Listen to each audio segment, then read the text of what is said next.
Okay, goeiemôre julle. Good morning everybody. So today we're going to start with term 2 work, grade 11. Ons gaan vandag begin met micro-ekonomie.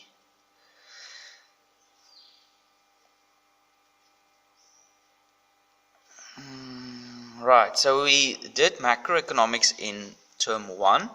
And that's more to do with when you take all this microeconomic situation and activity between all the participants, you'll get a bigger picture of the economy, right? So die groot prentjie van die ekonomie te doen met inflasie, werkloosheid en met ander woorde net die groot prentjie van die ekonomie sou ons al die mikro-ekonomiese aktiwiteite saamvoeg. So this is more to do with our participants of the economy, so ons deelnemers. En net om agtergrond te gee, is dit net belangrik om te recap al die deelnemers. So first of all, we have the consumer. We have businesses, soos dit besighede. We have the government, ons het die regering. En ons het die buiteland. We have the foreign sector as well. Nou, as ek jou vra wat is 'n geslote ekonomie? Geslote ekonomie sluit die buiteland uit. So if you have a closed economy, it's not the inclusion of the foreign sector. As soon as it is, then it's an open economy. So as ons nou kyk na die kwartaal 2 se dinamika van die markte, that's basically the chapter that we're going to focus on, and I just want to give you a bit of background in this first video, just to show you where we're heading, because this is going to get very complex very quickly.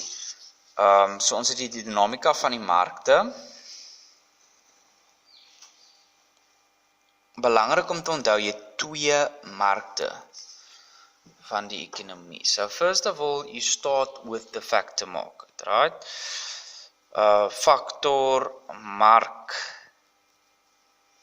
It's important to just orientate yourself regards to which participants is actually on which market, on what market do they have an interaction, how does that activity work.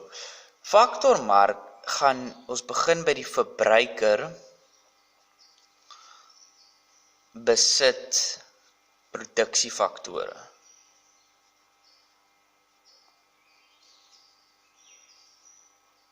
So the consumer owns factors of production.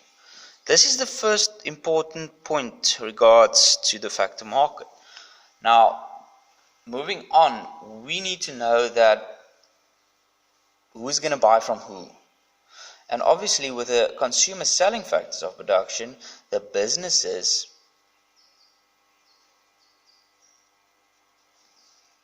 will buy obviously with money, right?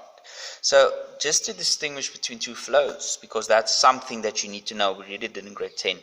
So whenever you look at physical stuff, or not necessarily physical stuff, but what is being sold in the market will always be your real flow. Reële vloei. Ons gaan 'n bietjie meer in detail sien wanneer ons die ekonomiese kringloop doen later in die video.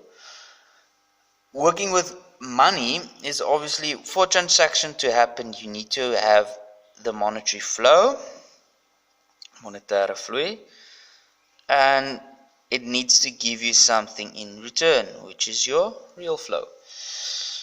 Ons maak hierdie maar net vloei. Okay. So the other thing I want you to focus on is, where's the money going to end up? At the consumer, because the consumer is selling here. So the consumer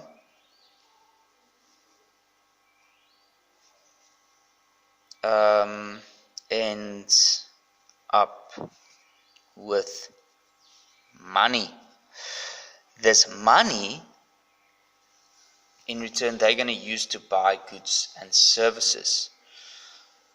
And goods and services you buy on the goods and services market.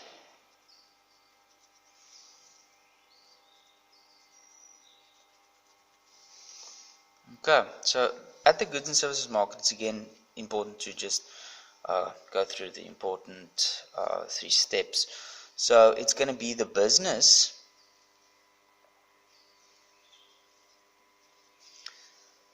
that owns goods and services. The consumer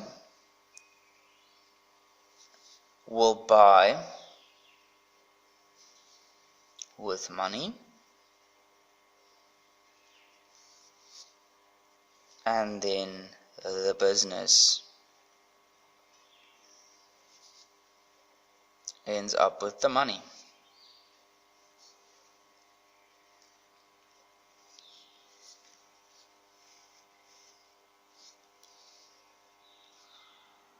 I'm just going to write this here. Okay. So the business is going to end up with the money, and the money that they receive on the goods and services market, they're going to use again in the factor market to buy more factors of production to produce more, and thus the flow will continue.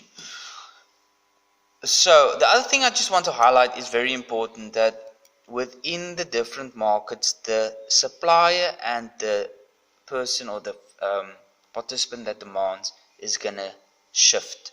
In your factor market, very important, the supply or the supplier is going to be the consumer. And see, it almost sounds backwards, but the thing is, it's important to answer these questions because you're going to get confused. On the factor market, the participant that's demanding now is going to be your businesses. Jou besigheid het die vraag na produksiefaktore. Die aanbod kom van die verbruiker af.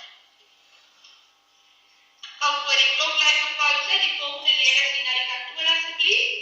Arrestatar, 5 September, Ankolau, Maimuna Jooste, Roelof de Plessis, Sonet Passon en M.E. van die Kerk. Na die kantoor asseblief, dankie.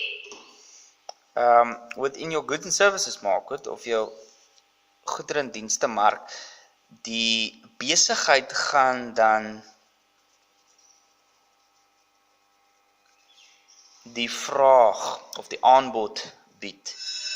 En jou vraag gaan weer kom vanaf jou verbruiker. So your consumer is going to have the demand for goods and services, and the businesses is going to supply it. Okay. So now, just to put everything together, we are going to draw the economical cycle, okay? Die ekonomiese kringloop.